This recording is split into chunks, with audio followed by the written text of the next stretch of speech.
Good evening, everyone. Good to see you this evening. Welcome to our Facebook Live event, The Sleeve Chef. My name is Jana Wolff. I am the Director of Nutrition, Registered Dietitian at GBMC's Comprehensive Obesity Management Program. And I want to welcome you to our newest edition of Everything You Wanted to Know About Vegetables, but We're Scared to Ask. So, this is our Sleeve Chef. Hi, everybody. Thank you very much for tuning in once again. My name is Michael Salmon. I am the Sleeve Chef. So tonight's dish, I want to give a quick shout out and thank you for the use of the kitchen. The wonderful people at WMAR2, ABC2 Studios. Beautiful kitchen, guys. Thank you, thank you, thank you. We had a little bit of a remake, too. Yeah, check it out. All right, so tonight we are going to be talking vegetables, showing you how to cook vegetables, how to cut vegetables, and really how the application of the vegetable how the application of vegetable really determines the cut of the vegetable. So there's a couple really good things here. So we had our online poll. By the way, I just want to say real quick with the chef jacket, in case you missed the video, this was a surprise from the wonderful people, from the wonderful Mindy, Jana, and everybody over at GBMC, and Greg. Guys, thank you so much. I'm really touched. Thank you so much. So if you missed it, it's still on the Facebook page. Please go check it out. If you ever want to see a fat guy blubber, that's a great time to do it because I was really close. Almost missed out. All right, so hey guys, let's do some vegetables, shall we? Yes. So let's talk about our vegetables. So we've got 4 based on your decisions from the polls, which was great, guys. Thank you for responding. Yes, absolutely. Thank you. So we're going to do 2 types of squash this evening. We're going to do a bonbon squash and a yellow squash. These fall into the category of summer squashes. Also in that category are zucchini, patapan squash, just to name a few. And then we also have winter squashes. Those are the hardier, more robust squashes. So in that case, you're looking at the butternut squash, the spaghetti squash, also looking at the pumpkin squash, for example. So most people don't know that a pumpkin is actually a squash. And all of these can be considered your non-starchy veggies, especially with the hardier squashes are a little tiny bit starchier, but you can definitely control the portion size. Also, just note that this yellow and orange vegetable that we have here within the squash, they provide really essential nutrients to our diet, so you always want to include at least a ½ cup of orange and yellow vegetables. Yep. So that is the USDA recommendation for everyone, regardless of bariatrics. Yeah, it's great, guys, and always go with fresh vegetables when you can. You can save yourself a little bit of money. The quality is so much better. The nutrient content is so much better. They weren't processed and canned, losing a lot of that nutrient quality content, losing a lot of that quality. And you get that crisp. Exactly. Yum. So next up, we're going to do a little eggplant as well. Then we're going to do some fantastic, one of my favorites, some Brussels sprouts. Brussels sprouts get a bad rap, guys. I know I myself have had some overcooked Brussels sprouts in my day, but let me tell you, we're going to show you how to prepare these Brussels sprouts, and they are going to be delicious. And then finally, we're going to do our cauliflower as well. This is a staple amongst everybody. You hear cauliflower pizza, cauliflower rice, etc. What we're going to do for the cauliflower is we're going to show you how to break it down, cut it into florets, and we're going to saute it.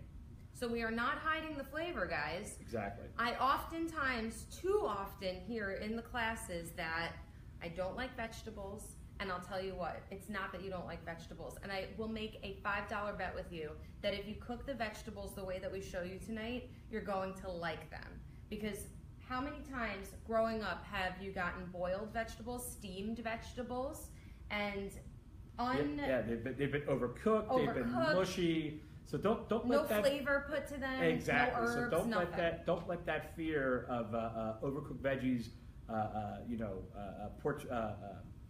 dissuade you from going out and buying some fresh veggies and cooking them up. All right, guys, so first we're going to start with our squash. So we've got some lemon olive oil for our pan here. So for our squash, what we're going to do is we are going to cut them on a bias. So you might be tempted initially to cut them going in rings like this. And the difference is, if we cut it on a bias, on a 45-degree angle, again, we're keeping our fingertips tucked back. Right, so we're keeping our fingertips tucked back. We're going to keep the side of the knife up against that knuckle. Safety really first. Important. Safety first.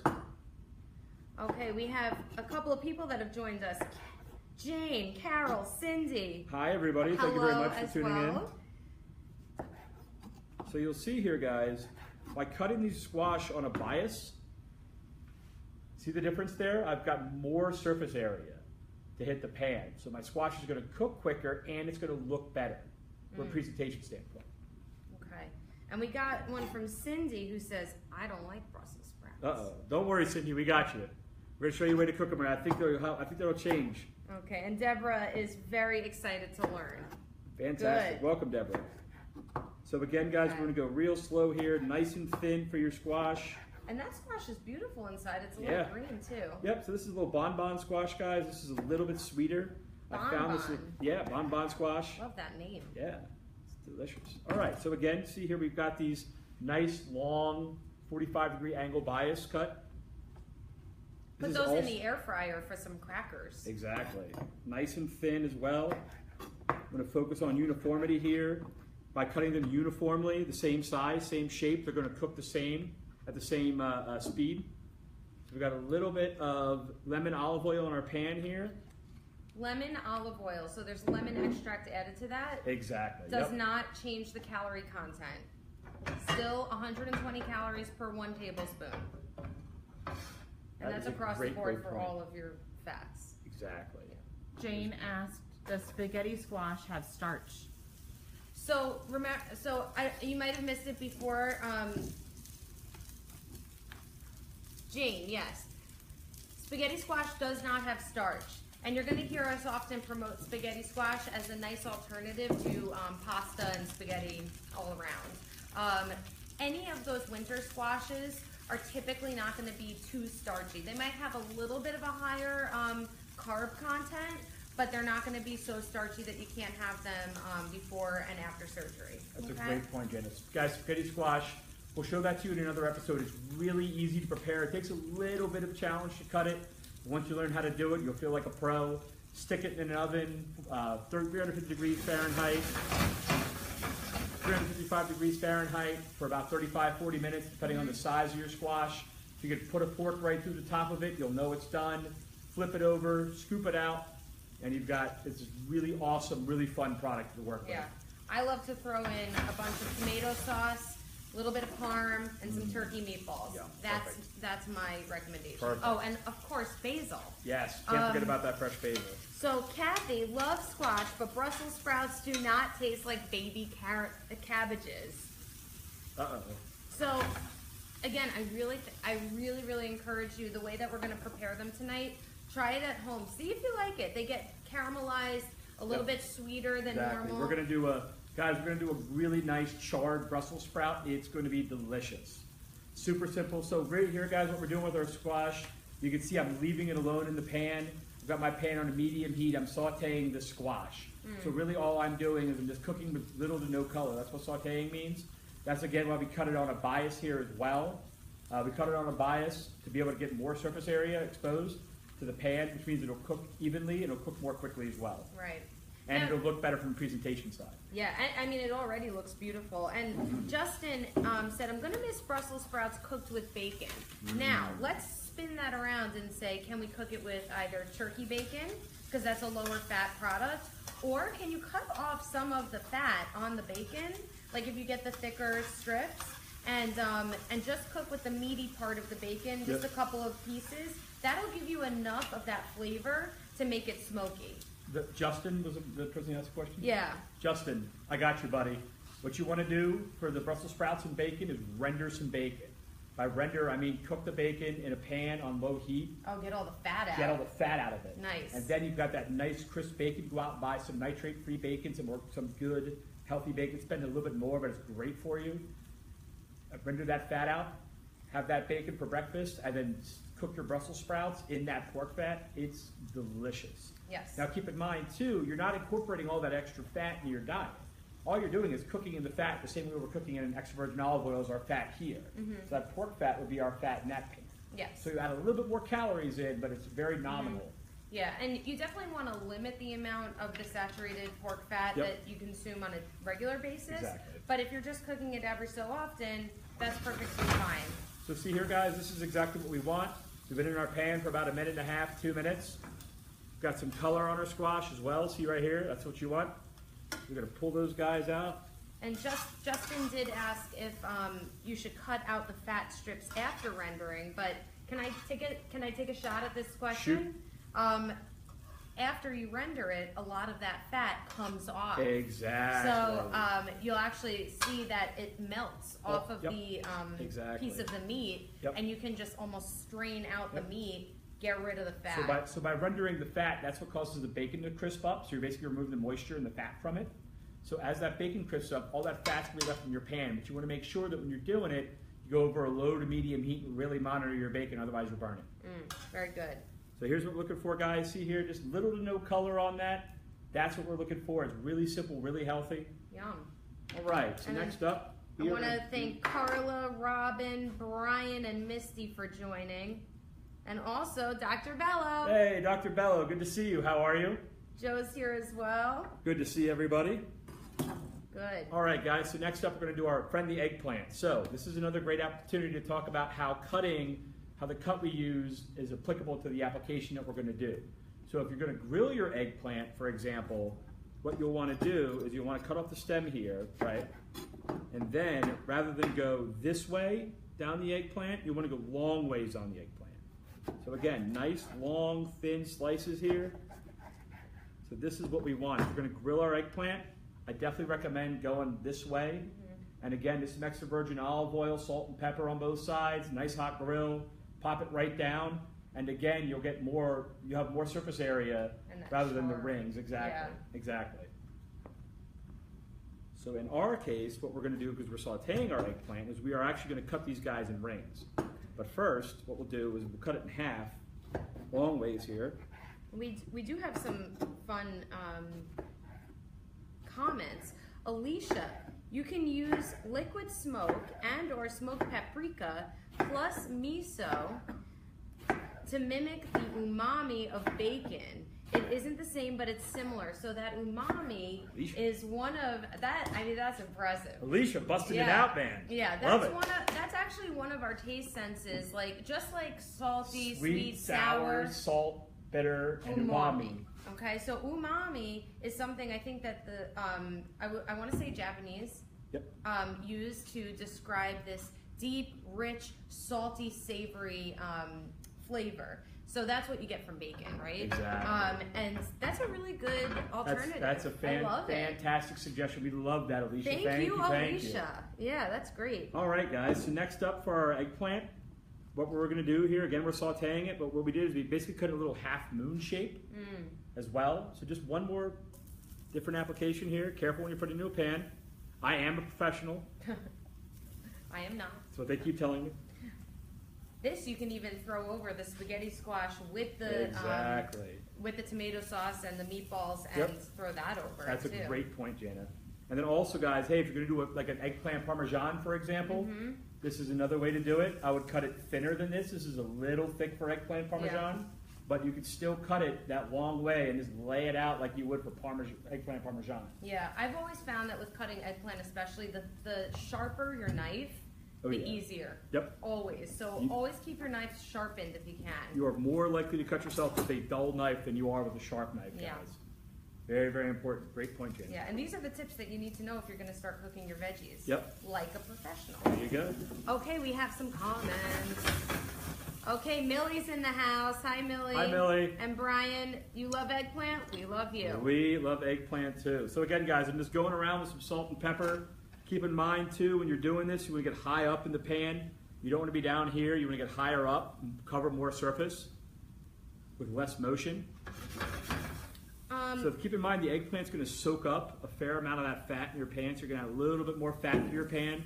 When I say fat, that's a broad term. So that fat, in our case, is going to be extra virgin olive oil. In other cases, we talked about using bacon. Okay, so Justin asked a question about when you cook squash and zucchini, do you recommend salting, seasoning it before or after cooking it in the skillet due to the salt pulling out the moisture? When I grill zucchini squash, I found that it pulls out the water really fast. Correct. So that's a great question. Again, with the application, grilling, I would do it beforehand. Sauteing, I would do it while it's cooking. So the reason being for grilling, we want to be able to cook it a little bit faster. So we want to pull out the moisture from it, and we want to season it ahead of time rather than on top of our grill, which can be much hotter of a dry heat versus sautéing. We've got a little bit lower heat. We're actually going to be cooking it longer. So just repeat quickly. When you do grilling, you salt. Yep. So when you do grilling, you want to salt beforehand. Before. Okay. Yep. So extra virgin olive oil, salt, pepper again, like you said, on both sides. Toss it. Right. Pop it on the grill because you're going to cook it much faster because that grill's going to be much hotter than we are when we're sautéing. Great. That's really the primary difference. And Great then, question, guys. Please keep them coming. Thank you. Alicia asked, what are your thoughts on oil misters? Oh, like the sprays? Like a Pam? Actually, I mean, as a dietitian, I think that they're fantastic for limiting the amount of calories that you consume, because with oils and high-fat foods, lots of calories for a very small amount. So if you're misting that oil, you're getting only the mist of it and not a true like tablespoon or 2 tablespoons. Right. So yes, I love them, especially on salads. Yep. So that's a really good point, Jana. I would say be mindful. So when you're cooking with those oils / mists, it's going to be a lot less of it in the pan. So if that's where your heat's really going to become even more critical to really monitor it, because there's less fat in that pan. If the pan's drier, and as a result, it could burn. Your food is more likely to burn faster because it's not cooking in any oil. Okay. So just an important thing to note there, guys, when you're cooking with a mist versus with traditional oil. Great. So again, here, guys, with our eggplant, we're cooking it for 2 to 3 minutes. You see here we get that nice half moon cut. It's nice and tender. You can see it's a little bit more pliable. Beautiful. And Kathleen, she says, hi guys. Hi, hello. Kathleen. And then Justin, is there, and we just talked about this before shooting. Is there a good way to do green beans without butter to give them that just right taste? Oh yeah. I'm gonna say it. Got it. Blanching. There you go. Okay. Perfect. So look up a blanching recipe. It's very easy. It's short time in boiling water, and then right into like an ice bath, and then you can even saute them after, or just eat them right like that. And Stephanie says, "What's the best oil to use?"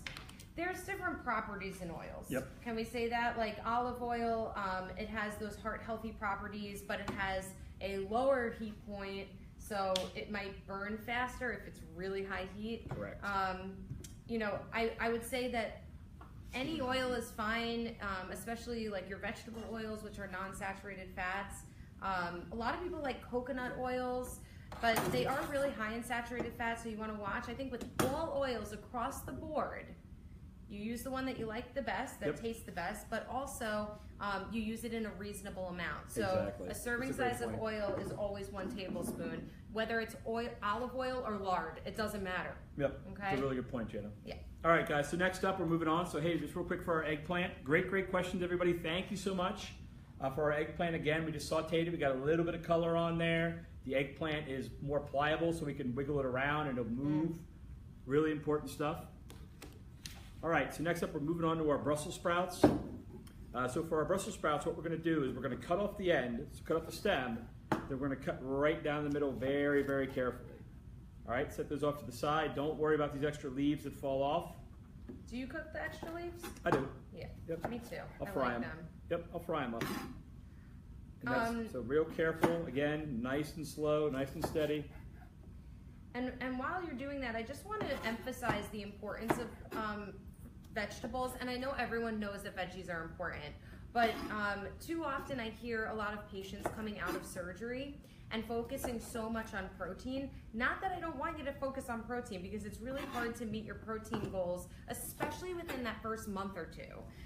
You'll eventually get to your protein goals and eat your protein first, but then what else is left? The veggies. So I see people coming in that are only eating proteins, and you're gonna get from your veggies fiber, phytonutrients, and vitamins and minerals, things that help to prevent cancer, things that have really big health benefits, like cardiovascular benefits.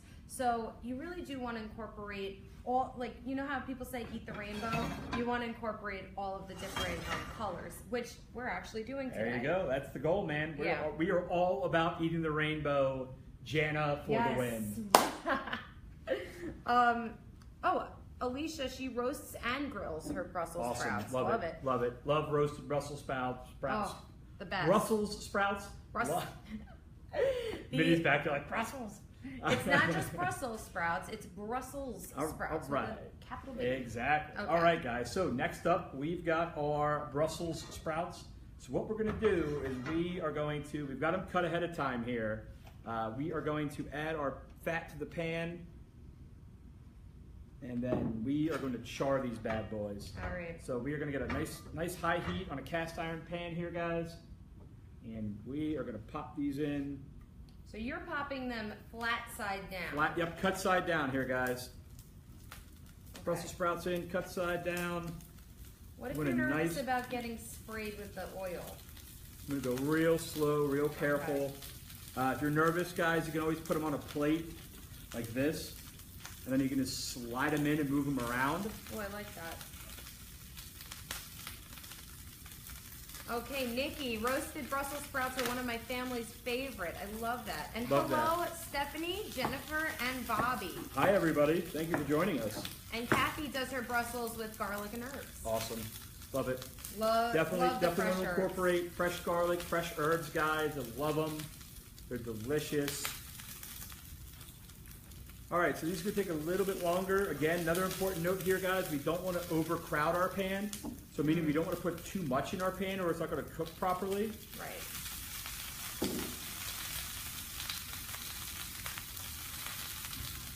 We'll get a nice high heat here. So what if people are using, because you're using a cast iron right now. Yeah. Yep. What if people are using like a non-stick at home? Yeah. Anything different? Yeah, so the non-stick will cook differently than a cast iron pan. You'll always end up with you're more likely to end up with a better result in a cast iron pan because it holds heat and transfers heat better than a traditional non-stick pan would. Right. But you can still achieve the same result. It's just a matter of it's just going to take a little bit longer to get there because the heat's not going to transfer as quickly. So it just doesn't get as hot. Right, exactly. Yeah. Okay. Exactly. Thank you for putting that in. It just doesn't get as hot, guys. Jesus, this guy. Enough. We gotta get to the point. Gotta get to the point, man. Kathy loves that sizzle. There you go. You know what I think would be good? Like lemon on that. That would be nice. I agree. Lemon garlic. Let me grab a lemon from the back here. Ah, yes. Our fake lemon. Well, I guess you'll taste it through the olive oil. Do you taste it through the olive oil? You do. Okay. That was one of the reasons for incorporating it. Cool. My favorite, from Alicia, favorite Brussels sprouts are roasted with Dijon and miso. After cooking, I add mandarin. Yes. Oranges, She corrected her spelling and later. candied walnuts. Alicia, holy moly, for the Okay, win. mandarin orange. Oh. Alicia, you're making me hungry. That sounds fantastic. Love That it. recipe. I love that. All right, so here's what we want, guys. See this color? See that Beauteous. nice char on there, guys? That's what we're looking for right there. That's a really good indicator. It's time to flip your Brussels sprouts. Give them a nice toss.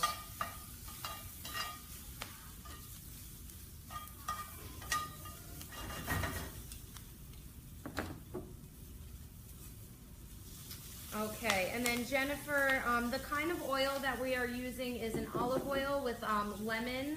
We're using a lemon extra virgin olive oil, Jennifer. And Alicia, yes, we would love that recipe. Thank you very much. Yes, please send it our way. That sounds fantastic. Delicious. So yeah, guys, that's what you're looking for. You're looking for that nice char on the Brussels sprouts. It's going to look a little burnt. That's okay. Don't worry about that. That's going to be a really nice char. Yeah. And So you'll see here, see that color? See how they're getting bright green? That's what we're looking for, right? So I can actually turn my heat down just a little bit. So I want to get my heat up initially at first to get that char, and then I want to drop my heat to finish cooking the Brussels sprouts in the pan. Nice. And Tracy, you got it. Yep. We're using that. And that's beautiful. Those are going to be sweeter tasting. Exactly. Because of that char. Exactly. So you're caramelizing those sugars in the cabbage. Perfect. Yeah. Yep, exactly. Oh, hey, real quick too. Justin brought up the point about blanching. Again, when you're blanching, guys, we're just going to get some water. Bring the water to a boil. Add some salt to it after it boils, not beforehand. And then we want to just drop the vegetables in. Drop those green veggies in for about a minute to a minute and a half. And then we're going to drop them immediately into an ice bath, which is just ice water. And what that's going to do is it's going to shock the vegetables, keeping them bright green. And it's going to basically park the vegetables, and after that you can finish them in a saute pan.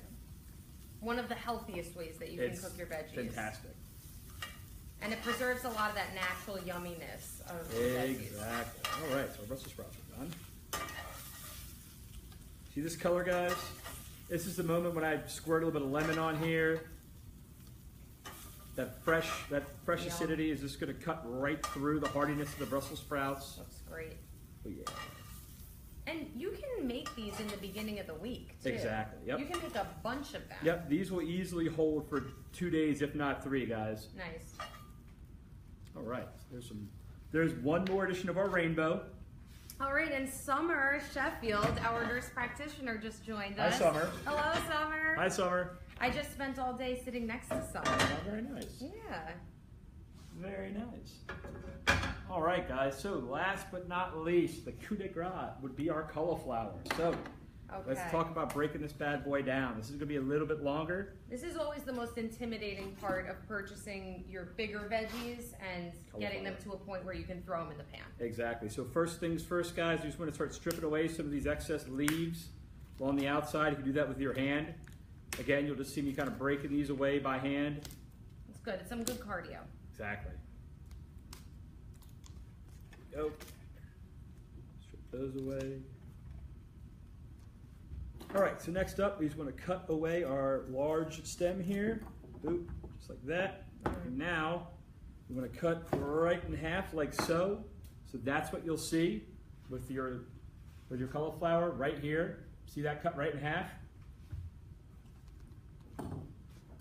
And now what we want to do, we can do this either with a chef knife or we can do it with, I like to do it with a paring knife because it's a little bit more of a precise cutting process. Oh, that's a great idea. Yeah, so the smaller knife would be your friend here. So all we're going to do is see these little florets. We just want to cut these guys off. We're going to remove these florets, remove the big ones first. Okay. See that here? Remove the bigger ones first here. I have to know, are you going to use the inner core? I am not. Okay. And again, this is just, you're going to see a little bit of waste here, guys. That's okay. And then what we're going to do again, so we remove that bigger core, and we're basically just cutting these down to size, right? So we're going to go even smaller and start cutting away those smaller florets. Again, just focusing on being precise. Okay, and I just want to give a shout out to Jess. I love Summer and Jana, and we love you too. And then Carmen, hi Jana and Chef. That's Hi guys. Mike. Hi everybody. I love Brussels sprouts, but I've never cooked them in a pan. Looks delicious. Oh, it is delicious. Yes, good. So you'll see here, guys. I've got my cauliflower down to these smaller florets. What we want to do now is cut it a little bit smaller because it'll cook a little quicker. Surface area, everyone. Exactly. A lower amount of it, it'll cook quicker. Yep. And you want to get rid of that woodier, hardier stem. Just really focus on those florets, guys. Slow and steady. Bringing these down, breaking these florets down. Jess says that all she does is waste food. That's well, sometimes when you have this big of an appetite after surgery, there you go. That's what happens. I always tell people invest in those little Tupperwares, the ones that are like a half cup, and then you can always throw your extra food in there, so you don't have to throw it away. That's what I do. That's a great point, Jana. Really, it's one of the things I really learned was it really helped me stretch my meals further because I was eating a smaller amount. But I was also figuring out, too, that I could actually eat less but still pack a lot of flavor into those dishes. Yes. So I wouldn't feel like I was dissatisfied. All right. Up here. Okay. All right, let's finish with the cauliflower. And so let's say you salt, a wanted little pepper. to cook these with fresh garlic. Yep. What I normally would do is put the oil in the pan and cut up the garlic first and throw it in there. Yep. Do you use a garlic press? Do you chop it up? Oh, I chop it up. Chop it up. Yep. Throw it in and then just let it simmer and then throw in your cauli on top of it? Yep, that's exactly what you want to do, guys. Right. So one of the really important things with garlic, especially fresh garlic, is you don't want to burn it. Burnt garlic will ruin a dish. Correct. If you burn the garlic, that's okay. I've burned pounds of garlic in my lifetime. Throw it away and start over. Don't try to, oh, it's okay to burnt garlic. That flavor is going to stay with you. Too bitter. Very, very bitter. So what you want to do is when you go a medium heat, a low heat, and you want to add the extra olive oil to the pan. You'll get your garlic prepped ahead of time as well, and then you want to, as soon as your olive oil gets, a nice, starts to be aromatic, starts to perfume, you'll add your garlic in, your minced garlic, and again you'll start to smell that garlic perfume as well. That's when you want to add your cauliflower in. Okay. The garlic, it's very small and it won't take a long time to cook. Okay, great. So again, guys, cooking our cauliflower here. Just a nice little saute. Okay, Jane, thank you for your comment. I love this and I'm learning a lot. I think you should host in-person sessions. I would definitely pay to attend. Ooh, I think we have a business starting. There we go. Yeah, we would love that, Jane. That'd be a lot of fun. We really love the interactive nature of it. Would you be our business manager? There you go. So again, guys, we're just doing a nice little saute on our cauliflower here. Again, really, really simple. We're going to saute for about 2 to 3 minutes. That's the reason why we cut these cauliflower florets so small. Very, very important to note. All right, and hello, Krista. Thank you for joining us. I'm going to show you a little trick, right? Guys, yes, just in case you run out of oil, right? In case you run out of oil, which happens sometimes, it's okay. That's we're cooking live, guys. Anything can happen. That's why you got to tune in. It's really important. So what we're going to do is we're going to add a little bit water to our pan here. That's going to cause a nice steaming effect. So it'll get it nice and soft. Exactly. But you still have the char. Exactly. Right. So just in case you run out of oil. And Jane, you're not sure if you're the person for that? We get a quick steam there. All right, beautiful. Add these guys back. So what's nice is we did very simple, minimal stuff. Exactly. Cooking. But you can add really whatever you want to these things. That's a great point, Jana. Think of garlic, rosemary, thyme, sage. Fresh herbs all the way, guys. Yes. Garlic, ginger too. Yes. Alicia was bringing up some great points about adding miso, adding even like a vinegar toward the very end is also really nice. A balsamic vinegar idea, or even a rice vinegar with the ginger. Exactly. Oh, yeah. Delicious. All right, guys. So just a quick recap here.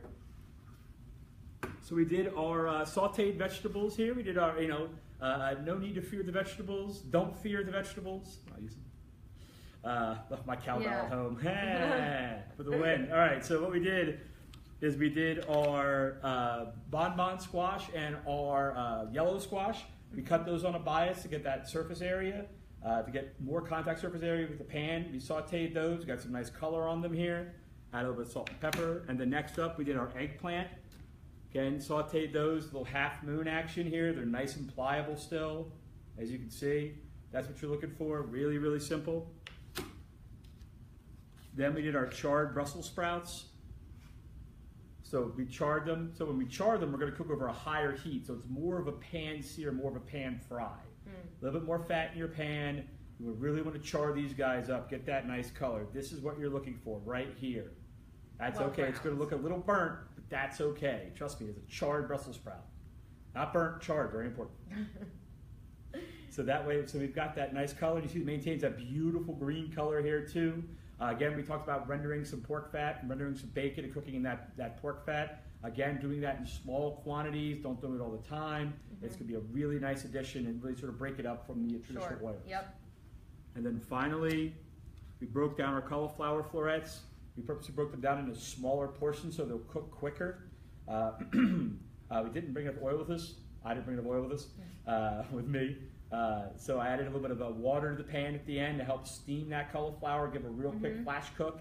Again, this was cut into smaller florets as well, so we're getting a little bit of color here in our pan. And Alicia actually mentions adding what we said before with either wine or lemon juice. Yep, exactly. And you can steam that up with it. Yep, and keep in mind, guys, it's really fun. You know, Jana brought up some great points as well, as she always does, about, you know, this is really a nice base. Use this as a base to focus on adding more to it, right? So you can add garlic, you can add ginger, you can add onion, you can add shallot, you can add you know, green onion. There's so many ways you can go with your vegetables to really spruce them up and really make them interesting. You could do also like a stewed vegetable with like a tomato base. Exactly. You can do anything in the slow cooker. Like look up your slow cooker recipes that you could just do a big veggie thing, either a soup. Ratatouille, guys. Yeah, exactly. And then you can always add your protein into it. So you have that base for the week, and then add, you know, turkey meatballs or grilled chicken or shrimp. It doesn't matter. But there's so much that you can do with veggies. So much you can do. Great, great base. Guys, thank you very much for tuning in. Again, we're going to give a big shout out to GBMC, a big shout out to ABC2 for having us in this beautiful studio. As always, joined by the wonderful Jana Wolff. Yes, and thank you so much for joining us. If I didn't get to your questions, I will answer them after. Yep, I'll be available as well to answer those questions too, guys. Yeah, so I really hope that you enjoy your veggies. Eat the rainbow and love it. Yes, eat them, guys. They're delicious. Thank you so much for tuning in. Thank you very much, guys. Have a great rest of the night. Take care. Good evening. Thank you.